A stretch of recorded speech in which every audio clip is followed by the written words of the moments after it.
Cerita ini bermula di sebuah desa di pedalaman Vietnam. Para penduduk dibuat resah karena seringnya ditemukan mayat tanpa kepala di sungai. Mereka meyakini bahwa ini adalah ulah hantu air pemakan kepala. Terlihat penduduk menemukan sebuah mayat tanpa kepala. Mereka mengundang dukun untuk mendoakan jenazah tersebut. Seorang wanita bernama Moon menulis surat mengundang detektif Kien untuk membantunya mencari Nga, keponakannya yang sudah beberapa hari menghilang. Moon juga meminta bantuan ke kantor bupati. Dia memohon kepada penjaga agar diizinkan bertemu dengan bupati. Moon menceritakan bahwa ia sudah berkali-kali mencari bupati. Namun, sang bupati bersikeras bahwa Nga sudah dibunuh oleh hantu air. Dan karena takut, dia menolak menurunkan orang untuk mencarinya. Tapi Moon yakin Nga masih hidup. Semua korban hantu air selalu ditemukan mengapung tanpa kepala. Sedangkan mayatnya sama sekali belum ditemukan. Moon kemudian mengajak Kien menemui ayah Nga. Kien bertanya, apakah Nga sudah memiliki kekasih? Karena ada kemungkinan Nga kabur bersamanya. Mendengar pernyataan tersebut, ayah Nga terlihat marah. Dia langsung pamit dengan alasan banyak pekerjaan. Moon bercerita bahwa Nga sangat cantik, tetapi dia sangat pemalu. Setahu Moon, tidak ada pria yang dekat dengannya. Tiba-tiba, Moon teringat suatu kejadian.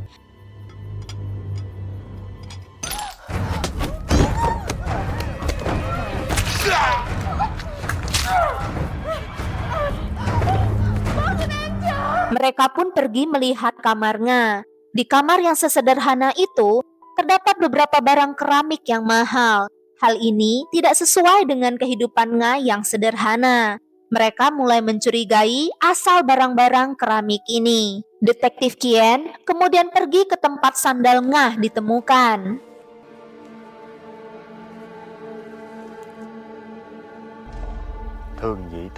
Seorang kakek menceritakan bahwa sebelumnya seorang polisi pernah menyelidiki kasus hantu air. Namun, sang polisi malah kerasukan dan menghilang.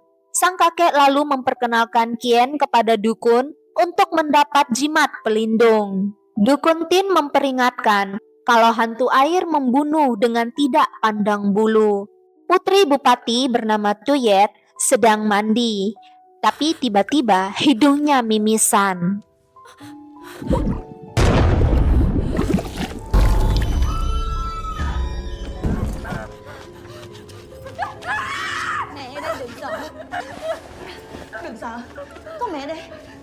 Kien mendapat info dari sang dukun kalau biduri hutan banyak tumbuh di dekat air terjun. Di sana, Kien menemukan bunga biduri dan juga sebuah jejak darah. Kien menebak bahwa darah itu kemungkinan darah Nga. Dia bertemu masalah di air terjun ini. Moon sangat mengkhawatirkan keponakannya yang bernasib buruk itu. Dulu ibunya kabur dari rumah setelah melahirkannya. Tetangga pun bergosip bahwa Nga bukan anak kandung ayahnya.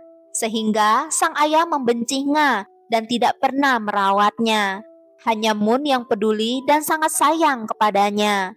Moon memberikan Nga sebuah gelang perhiasan dan sedetik pun tidak pernah Nga melepaskan gelang tangan itu.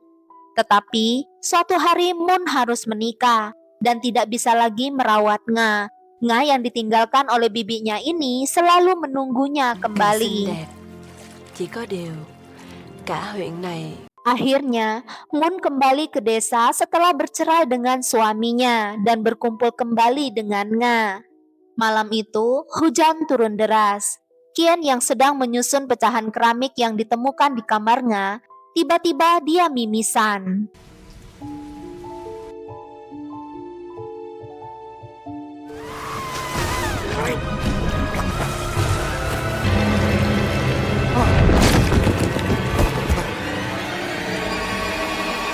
Kien terbangun dan segera menyalakan dupa dari sang dukun untuk mengusir hantu. Esoknya, Kien menanyai pedagang di sekitar toko Nga. Seorang pedagang berkata bahwa di hari Nga menghilang, ia menutup toko lebih cepat dan pergi ke selatan mengarah ke air terjun. Pedagang itu bahkan melihat Nga bertengkar dengan seorang pelanggan. Ternyata pelanggan itu adalah Nona Tuyet, putri sang bupati. Kian kemudian mengunjungi bupati dan bertemu dengan Tuyet. Tuyet mengatakan pertengkaran mereka hanyalah masalah Nga salah memberi warna kain pesanan. Namun Nga tidak terima dan mengatakan akan menagih uang itu kepada Tak, tunangan Tuyet. Mereka lalu pergi ke rumah Tak. Ayahnya adalah orang kaya di desa itu. Tak sedang tidak ada di rumah, kemungkinan sedang berada di bengkel keramik miliknya. Mendengar Tak adalah pengrajin keramik, Kian lantas meminta untuk melihat keramik buatannya. Ayahnya Tak memberinya sebuah piring, dan di sana terlihat inisial yang sama dengan yang ditemukan di kamarnya. Mereka pergi ke bengkel keramik milik Tak. Kian masuk dan meminta Moon tetap di luar. Sementara itu, Moon dikejutkan oleh seseorang. Mendengar teriakan Moon, Kian langsung keluar dan menghunuskan pedangnya. Ternyata pria itu adalah Tak. Tak lalu menceritakan bagaimana ia dan Nga bertemu dan jatuh Tôi cinta. là Nga, kẻ lạc loài. Lần đầu tiên gặp Nga,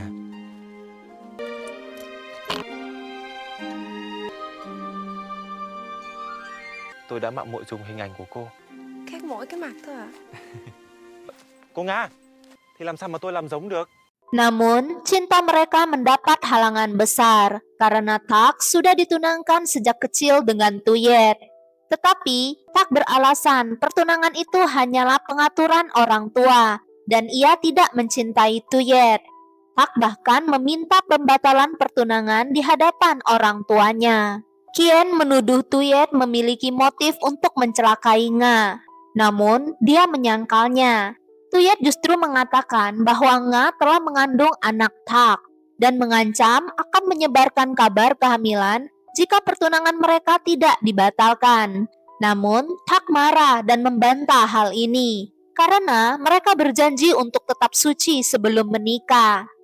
Malam itu, Kian dan Moon mendiskusikan hasil penyelidikan mereka. Mereka curiga kalau Tak menyuruh pencuri untuk mengambil barang keramik hadiah darinya, menghilangkan barang bukti yang bisa mengaitkan Tak dengan Nga. Karena terdesak diancam oleh Nga yang sedang hamil. Kian merasa kunci kasus ini ada di tangan pencuri tersebut. Kian lantas merancang cara untuk mencari pencuri dengan bekas luka tusukan di tangan itu. Mereka mengadakan sebuah acara lempar pisau berhadiah untuk memancing sang pencuri. Kian mengawasi para peserta dari balik pintu. Mereka akhirnya menemukan orang yang dicari, seorang pria bernama Dong, mantan pelayan di rumah Bupati Lim, yang dipecat karena mencuri. Mereka menyelidiki rumah Dong dan melihat keramik curian milik Tak.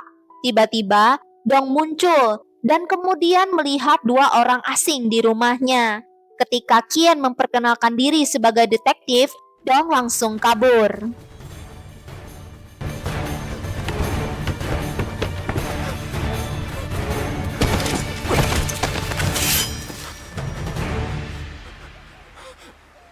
Mereka menginterogasi Dong, apakah dia disuruh seseorang untuk menghancurkan keramik-keramik di kamarnya.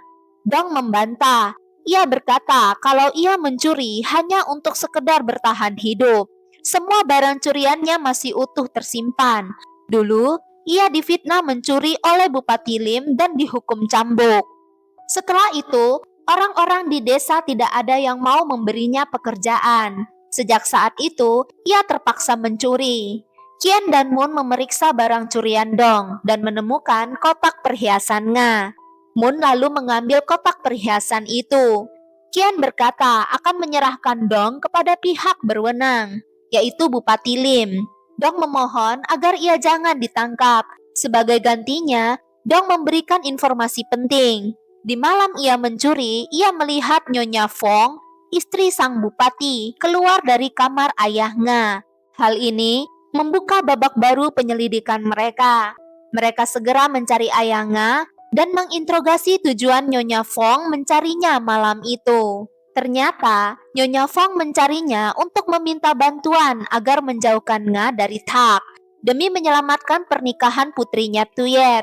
Sang Nyonya memberinya uang banyak Ayah Nga yang sedang banyak hutang terpaksa menyanggupinya.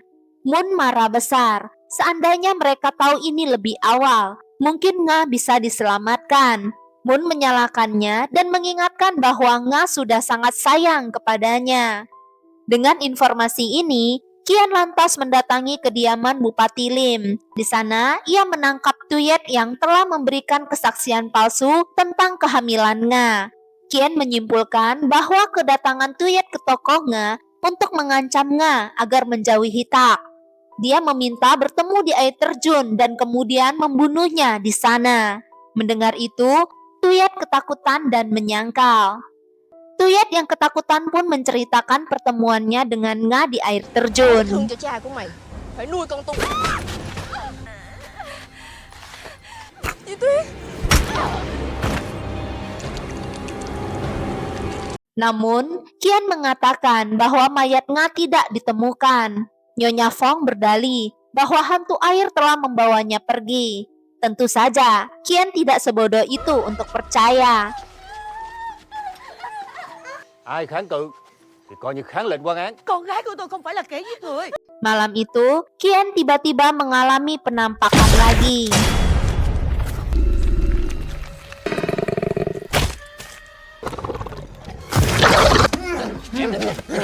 Untunglah, asistennya dari pengadilan datang dan menyadarkannya.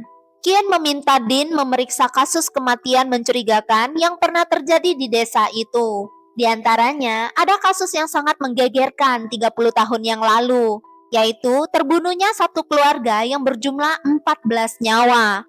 Mereka dituduh melakukan pemberontakan oleh orang-orang desa. Kian lalu memerintahkan asistennya untuk menyelidiki siapa saja orang yang terlibat dalam kasus itu. Di rumah Bupati, terlihat Nyonya Fong memohon agar suaminya bertindak untuk menyelamatkan putri mereka. Namun, sang bupati yang sepertinya punya banyak kasus kotor tidak ingin ikut campur karena takut kasus kotornya terselidiki. Tak lama setelah bupati keluar, pelayan mereka yang bernama Mui masuk memberitahu sang Nyonya Fong hal penting yang dia ketahui.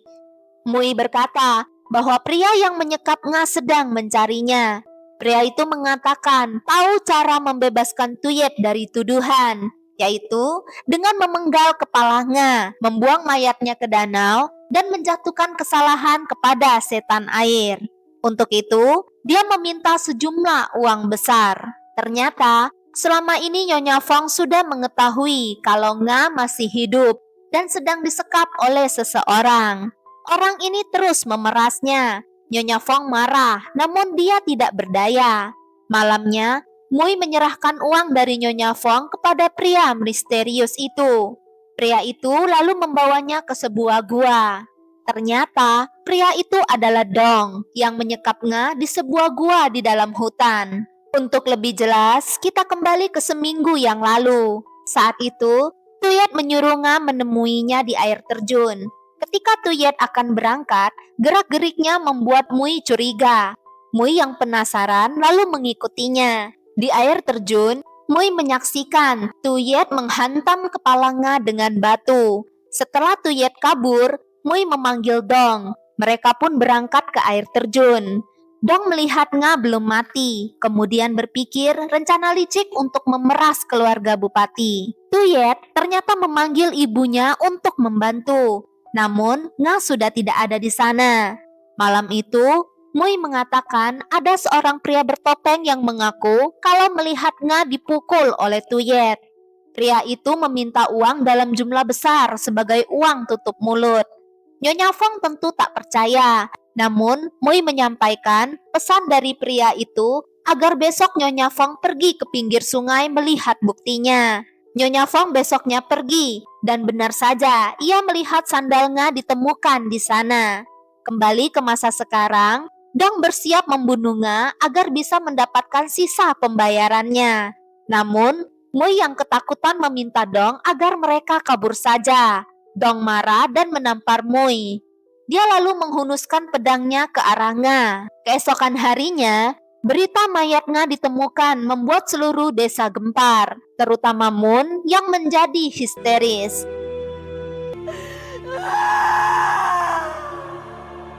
Juga ada Ayah Nga memilih gantung diri karena rasa bersalahnya. Qian merasa ada keanehan dalam kasus ini. Ia lalu memutuskan membongkar makam orang-orang yang dibunuh oleh setan air. Sore harinya, ia menemui Moon yang sedang berkabung. Qian memberitahukan kesimpulan penyelidikannya. Qian mengatakan, mayat itu bukanlah mayat Nga dan bukan korban hantu air.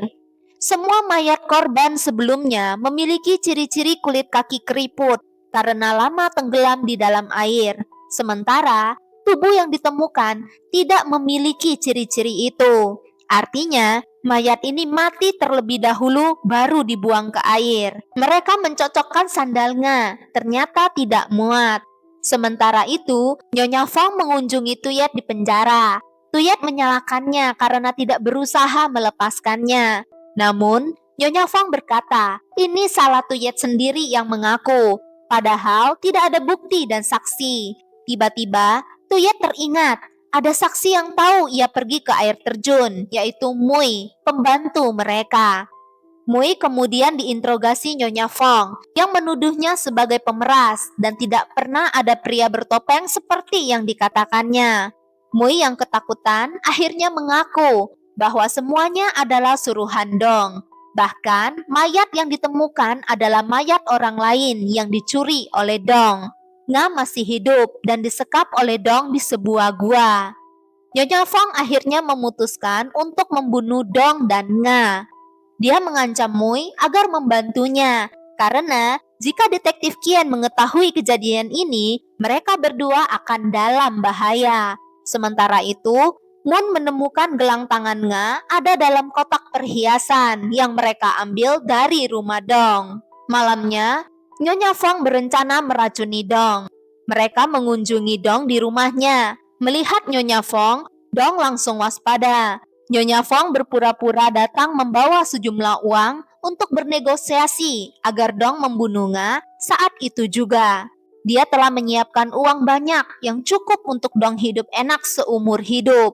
Nyonya Fong meminta Mui untuk menyuguhkan air, tetapi Dong curiga dengan kegugupan Mui.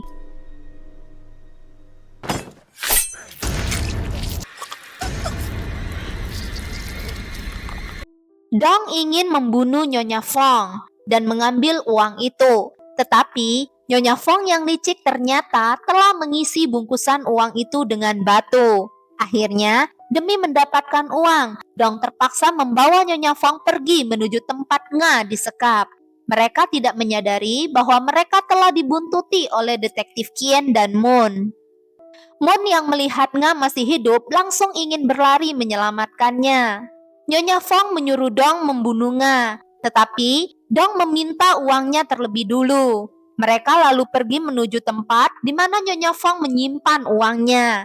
Qian dan Moon mengawasi dari kejauhan. Nyonya Fong memperlihatkan uang di kantong yang diambilnya. Pada saat genting, tiba-tiba Nga mendorong Dong dan melarikan diri.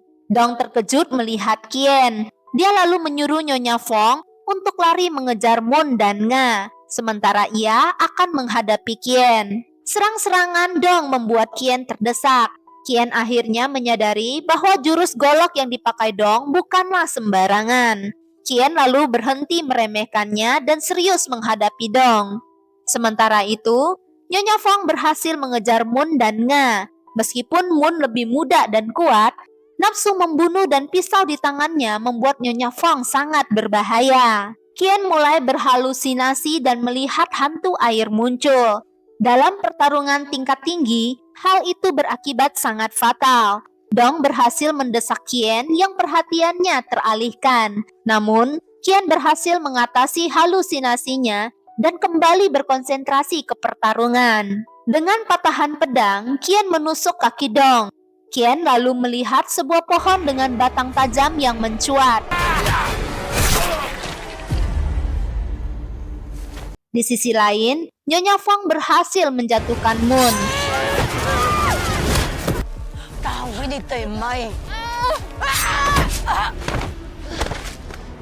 Akhirnya, mereka berhasil mengikat Nyonya Fong. Paginya, mereka kembali ke desa. Kak yang mendengar kabarnya telah kembali, segera berlari mencarinya.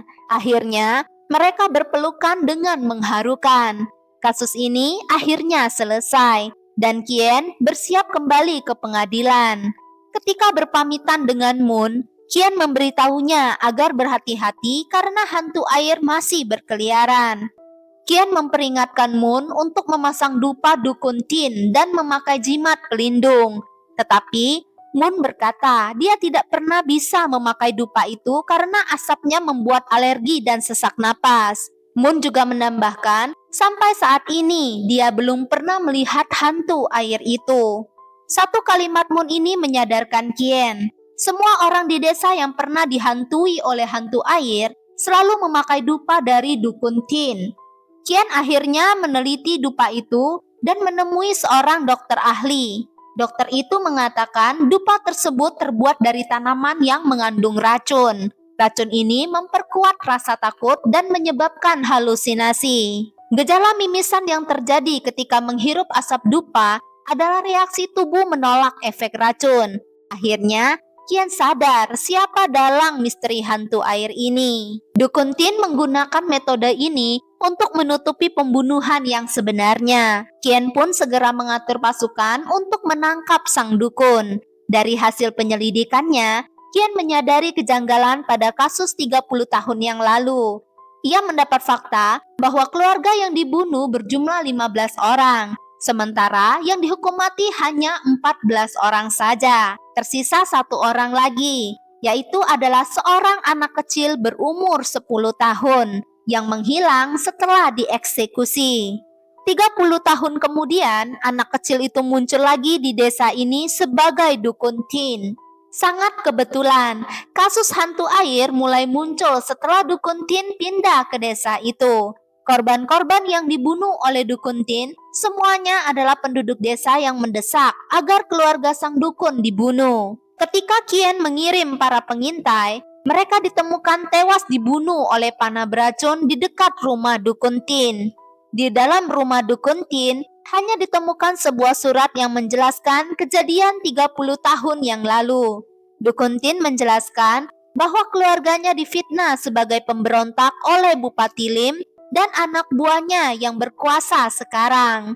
Saat mereka masuk ke dalam satu ruangan, terlihatlah kepala sang bupati, dalang utama pembunuhan keluarga dukun Tin 30 tahun yang lalu. Tubuh bupati ditemukan oleh penduduk di pinggir danau. Kien melihat sebuah bulu kapas di tempat gantungan mantel. Ia yakin sang dukun telah pergi ke utara, ke daerah yang lebih dingin. Demikianlah kisah ini berakhir. Detektif Kien pergi melacak jejak sang dukun. Sampai jumpa lagi di rekap film yang selanjutnya.